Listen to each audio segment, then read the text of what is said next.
Blend in with my background today. Hello friends, it's the Stitches. I promise I'll get back to my regular content on Wednesday, but today, once again, I want to do something a little different. Some of you OG fans may know this, but I've been a fan of the band 9 Inch Nails since middle school, I think middle school. I haven't paid a ton of attention to really any musician lately, but I've always been a fan of just the range of music that Trent Reznor is able to make. Like, there's really screamy, angsty stuff, but there's also really calm and beautiful stuff too. I just love that he refuses to pigeonhole himself into any specific sound, and even after decades, 9 Inch Nails is still incredibly experimental. Today's story takes place in the early 90s, and actually a little bit in the late 80s as well. The very first single that 9 Inch Nails ever released was Down In It, and the music video hit MTV in 1989. Trent Reznor is a very artsy, if a little depressed guy, and so for the music video, he made a very artsy, if a little bit depressing video. However, in the process, something goes awry with one of the cameras. And I'm just gonna let Trent Reznor describe what happens.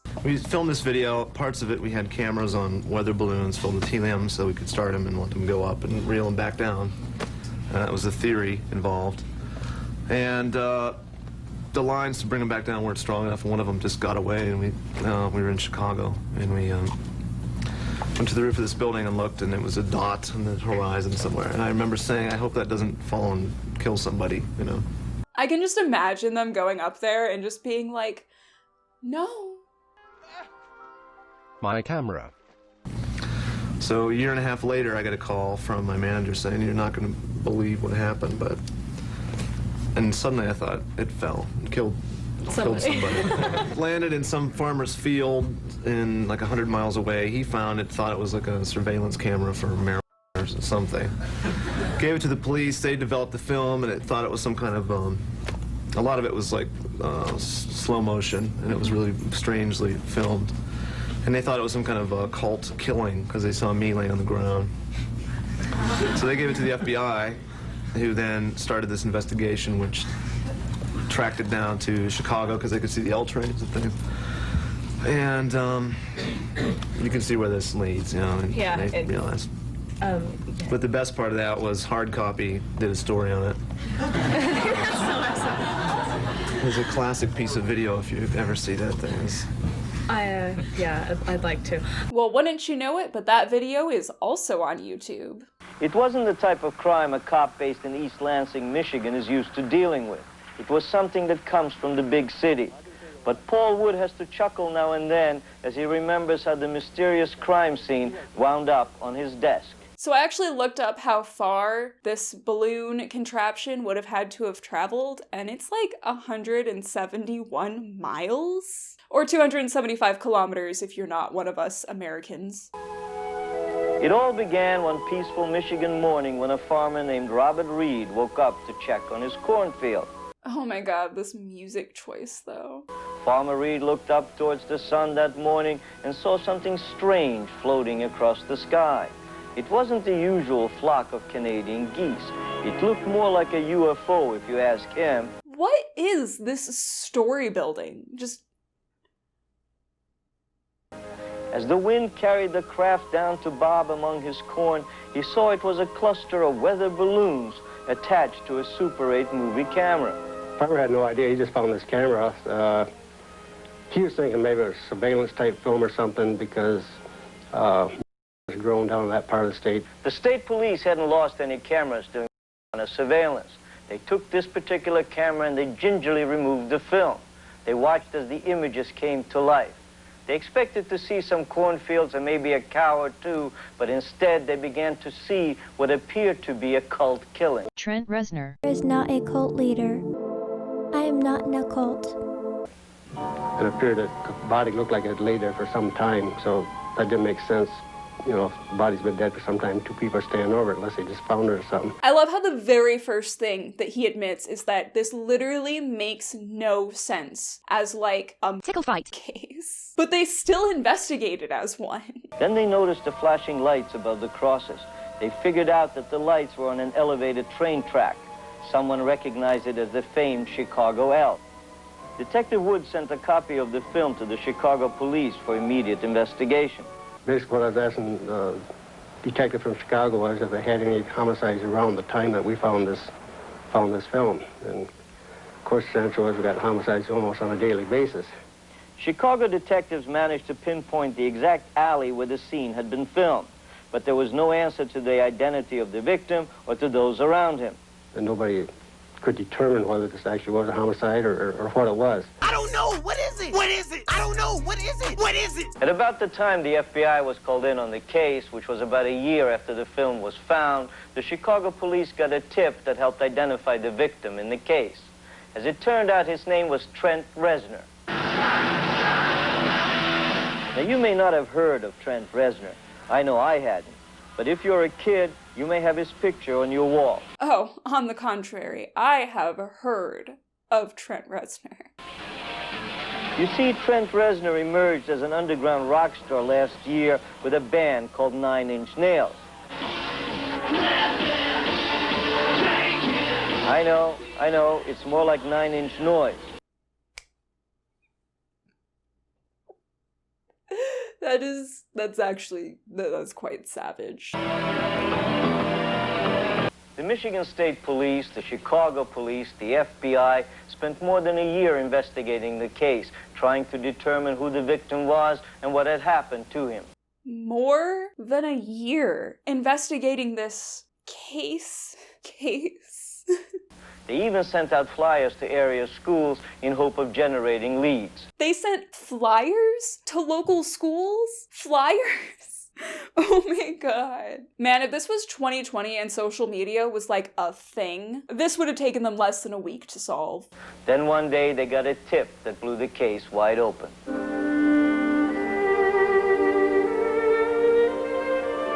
I just love the interpretation of this scene considering how far from real life it obviously is. The tip came from an art student in Chicago who had spotted something on television that reminded him of a police flyer he had seen.